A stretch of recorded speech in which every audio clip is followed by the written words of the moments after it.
first got together, Tom and I, we both knew that he had been renting most of his adult life, if not all of his adult life, and so the dream of his was to actually own a home. And so when we got together and we got married, it was, you know, let's make these dreams happen. So we would come out on Sunday afternoons and drive around, and when we found this piece of property, it didn't look anything like what it does now. We kept the wild olive trees, which are beautiful in the spring and summer, and great for the deer and rabbits and turkey and all that we have out here regularly. But when we found this piece of property, we just both knew that it was it. I mean, we could stand exactly where our home is built and see for miles and miles, and it just felt like we were in our own private sanctuary, our own little oasis. And so when we stood in the very spot where our house is, we just knew that it had to be ours. And so we purchased the land, and we did the maintenance and upkeep for about a year and a half. The process is probably one of my favorite parts, because I think if we had done it any other way, any quicker or taken shortcuts or anything like that, I don't think it would have been such a blessing that it has been.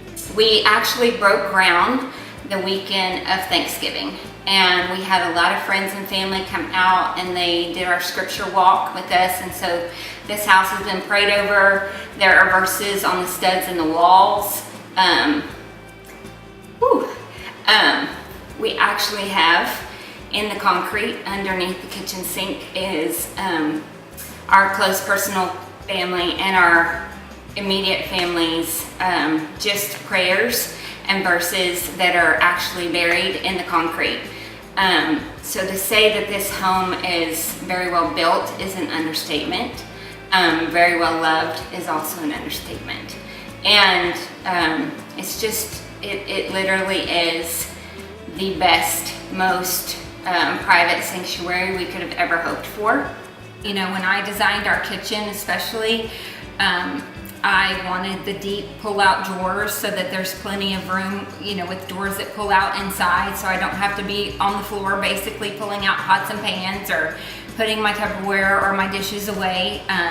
You know, when you're wanting to be done cleaning the kitchen and having those big glass pans and stuff, you don't want to have to sit on the floor, pull up, you know, and be like, where are all my good stuff? It's way in the back. So everything is nice pull-out drawers with doors inside. Makes it super convenient and saves your back. You know, the custom design of the cabinets, like the pull-out spice rack. We have a pull-out trash can that has double trash cans if you want to recycle or you want one for trash. We did that specifically. You know, from a double gas range to an oversized refrigerator space and different things like that. So when I went to our builder and said, you know, these are things that we have to have, he's like, you know, well, that's even for me, that's not a typical, you know.